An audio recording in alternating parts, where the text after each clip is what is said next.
জানি না ভাব নিয়ে থাকলে এখন আর চলবে না, কারণ কি আমরা আর কারোর ওপর অপেক্ষা করে থাকবো না কখন তারা এই দায়িত্বটা নেবে। বাংলার মানুষের কাছে সোশ্যাল মিডিয়া আছে, ফেসবুক আছে, রিপাবলিক বাংলা আছে, বাংলার মানুষ ঠিক নিজেদের কথাটা নিজেদের মধ্যে পৌঁছে দেবে। আমি বারবার যে কথাটা বলছি, এই জানি না করে ক্ষমা করবেন, কিন্তু এই ন্যাকামোটা আর চলবে না। এই ন্যাকামো করছে কিছু নেতা, যারা মাথার ওপর বসেছে, তারা ন্যাকামো করছে। 60 ঘন্টা 65 ঘন্টা ধরে আমার আপনার পরিজনেরা তারা ধ্বংসস্তূপের মধ্যে চেপে বসে থাকবে, মারা যাবে, আর বসে থাকবে হচ্ছে সেই সমস্ত মেয়র এবং মুখ্যমন্ত্রী যারা কিচ্ছু জানে না। দেখুন, কিচ্ছু জানে না কেউ। কে জানে না একবার দেখি, আইডেন্টিফাই করি কে কি জিনিস জানে না, দেখব। আমি জানি না, আমি বলতে পারবো না, আমি জানি না। বিজেপি কি বললো আমি তারই জানি না। আগে চাচা আপনার প্রাণ বাঁচা, নিজেদেরটা আগে দেখতে বলুন।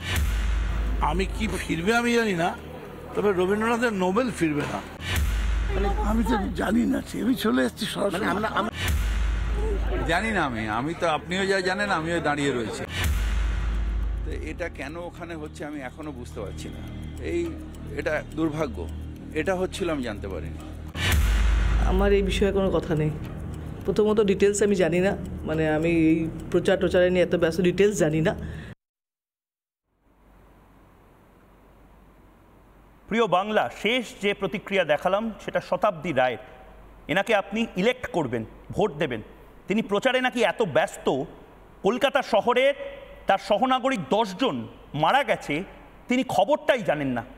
এত ইল ইনফর্মড একজন রাজনীতিবিদকে আপনি কেন ভোট দেবেন বলুন তো? আর যদি দিয়েও থাকেন মমতা বন্দ্যোপাধ্যায়ের কথায়, মমতা বন্দ্যোপাধ্যায় নিজেই তো কিছু জানেন না। মমতা বন্দ্যোপাধ্যায় জানেন না কয়লা কেলেঙ্কারি হয়, মমতা বন্দ্যোপাধ্যায় জানেন না লিপস অ্যান্ড বাউন্স বলে একটা কোম্পানি ছিল, মমতা বন্দ্যোপাধ্যায় জানেন না যে ফিরহাদ হাকিম নিজে জানে না, এদিকে মেয়রের চেয়ারে বসে আছে, যে এত কিছু হয়। আমি নারায়ণবাবু আপনাকে জিজ্ঞেস করছি, এই জানি না সিনড্রোম, এই রোগটা বড় ভয়ঙ্কর রোগ। এই রোগে আক্রান্ত হয়েছে যে সরকার, সেই সরকারকে তো সবচেয়ে আগে সরিয়ে ফেলাটা নৈতিক কর্তব্য। ভ্যাকসিনেশন প্রোগ্রামের মতন, ইমিউনাইজেশন প্রোগ্রামের মতন নৈতিক কর্তব্য রাজ্যের। দেখুন, আমরা তো বলেই যাচ্ছি, সাধারণ লোকে, ওখানকার গার্ডেন রিচের লোকেরাও এদেরকেই ভোট দিয়েছিল।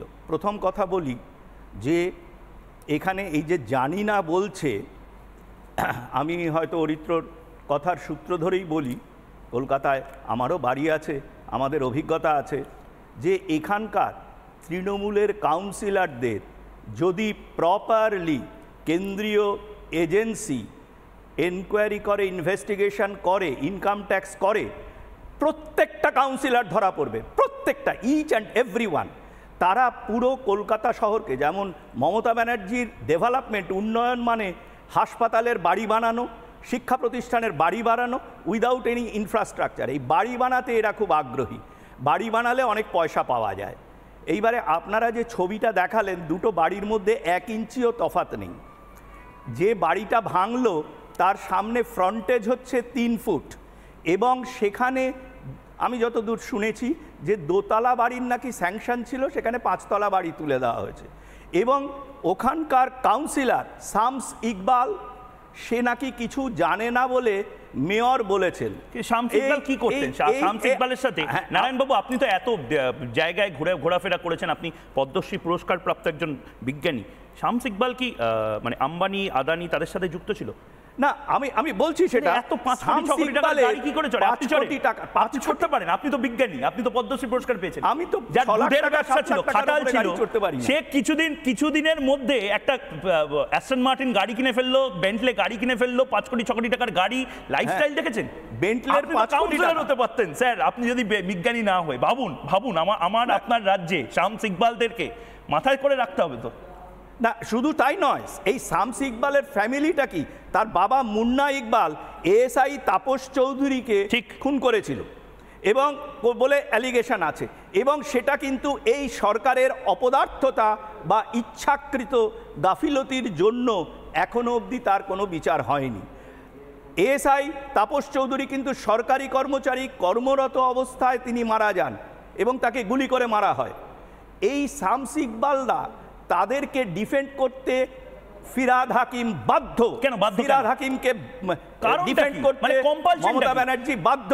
তার কারণ জানতে চাই। কারণ মমতা বন্দ্যোপাধ্যায় শাহজাহানকে ডিফেন্ড করার কম্পালশন আছে বলছেন, শামস ইকবালকে ডিফেন্ড করার ফিরহাদ হাকিমের কম্পালশন আছে, কারণটা কি? শামস ইকবাল ধরা পড়লে পরের রাস্তা তো ফিরহাদ হাকিমের জন্য, তখন তো তাকে আবার বুকে ব্যথা নিয়ে জেলে যাওয়াটা উচিত, তখন তাকে বুকে ব্যথা নিয়ে এসএসকেএম এ ভর্তি হতে হবে। এবং এখন হয়তো ইডি বা সিবিআই যে জায়গায় গেছে, এসএসকেএম এর সুপার বা প্রিন্সিপালকেই তুলে আবার না ইডি ভরে দেয়। এখন অবস্থা সেটা দাঁড়িয়েছে। এবং সেইখান থেকে আরেকটা, ফিরহাদ হাকিম ধরা পড়লে কিন্তু অনুপ্রেরণা দিদিমণি বাঁচতে পারবেন না, তাকেও ধরা পড়তে হবে। বড় কথা বলছেন এই মুহূর্তে। অনেক ধন্যবাদ আপনাকে।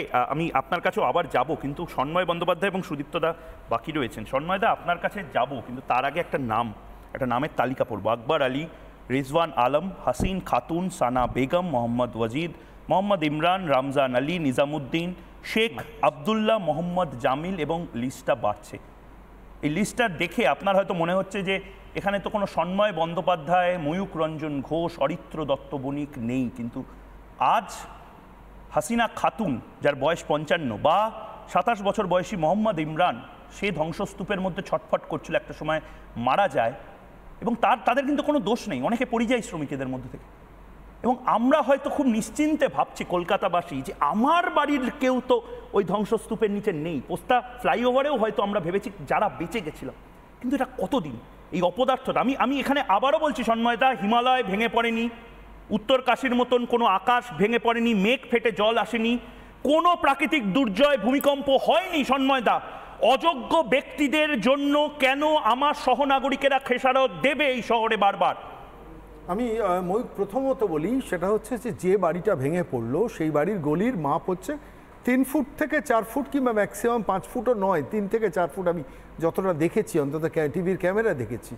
আচ্ছা, সেই গলির মধ্যে যখন একটা 5তলা বিল্ডিং হলো, কাউন্সিলর শামস ইকবাল বলছেন আমি কিছু জানি না। প্রশ্নটা হচ্ছে সেখানে আলো দিতে হলো, সেখানে জল দিতে হলো, ফেরুল দিতে হলো, জলের পারমিশন পুরসভাকে দিতে হলো, কাউন্সিলরের কোনো ইনভলভমেন্ট নেই।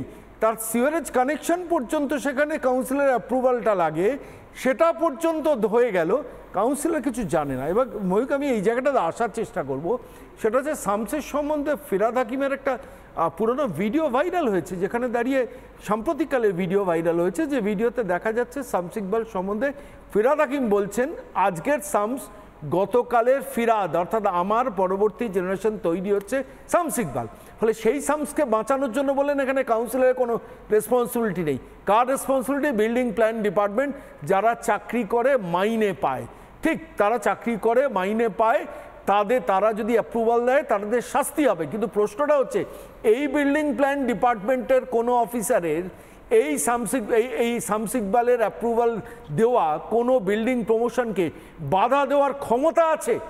আমি এই জায়গাটা একটু আসার চেষ্টা করছি যে কোনো পৌরসভার, আমি ধরে নিলাম সমস্ত যাদের বিরুদ্ধে অভিযোগ উঠছে তারা বিল্ডিং প্ল্যান ডিপার্টমেন্টের সবাই অপরাধী, টাকা পয়সা খেয়েছেন, কিন্তু তারা যদি বাধা দেন তাহলে তাদের চাকরিটা তো সেই দিনই চলে যাবে। এবার আমি আসছি আজকে যে ছবিটা তোমরা দেখাচ্ছিল ময়ূক, যেখানে দাঁড়িয়ে আমি দেখছিলাম একটা টিভি ক্যামেরায় যে 2 হাত মানে 5 ফুট মতো একটা বাড়ির চওড়া, এই তো ছবিটা দেখাচ্ছ তোমরা, এবং এটা হচ্ছে G+4। আমি আর্কিওলজিক্যাল সার্ভে অফ ইন্ডিয়াকে প্রথম অনুরোধ করব তোমাদের মারফতে যে এটা স্থাপত্য শৈলীর একটা নিদর্শন হিসেবে এটা যেন ইমিডিয়েটলি রেকর্ডেড হয়। কারণ চীনের আর্কিটেক্টরা পশ্চিমবঙ্গে আসতে পারেন, যেখানে দাঁড়িয়ে 5 ফুট রাস্তার মধ্যে G+4 তৈরি করা যায়, এই আর্কিটেকচার ববি হাকিমের রাজত্বে হয়েছে এই বাংলায়। কামিং টু নেক্সট পয়েন্ট, আমি যে জায়গাটা বলবো সেটা হচ্ছে যে মমতা বন্দ্যোপাধ্যায় একটা রাজ্যের মুখ্যমন্ত্রী একটা বক্তৃতা দিয়েছেন, মনে আছে? মানে যখন কালো ফেট্টি পরে ওখানে গেলেন, বলেন সব প্রমোটার খারাপ নয়। সেই কথাটার মধ্যে ইঙ্গিতটা লুকিয়েছিল, যে ভেঙেছে তার জন্য সে অপরাধী, বাকিরা অপরাধী নয়। এবার আমি একটা খুব মৌলিক প্রশ্ন রিপাবলিক বাংলা লক্ষ লক্ষ দর্শক আজকের অনুষ্ঠান যারা দেখছেন, আমি তাদের সামনে বলছি, আচ্ছা ইডির মাথা যদি 5ই জানুয়ারি যদি শাহজাহান বাহিনী না ভাঙতো, সন্দেশখালিতেই বাঘের নামে একটা ইঁদুর বাস করে, আমরা বাংলার কেউ জানতাম হাজার হাজার মহিলাদের ওপর ওই অত্যাচার হয়, হাজার হাজার বিঘে জমি ওইভাবে দখল হয়, ভেড়েই দখল হয়, কেউ জানতাম। একটা ইডির বাড়িতে মাথা ভাঙার পরে আমরা জানতে পারলাম যে সন্দেশখালী গভর্নেন্সটা কিভাবে চলে।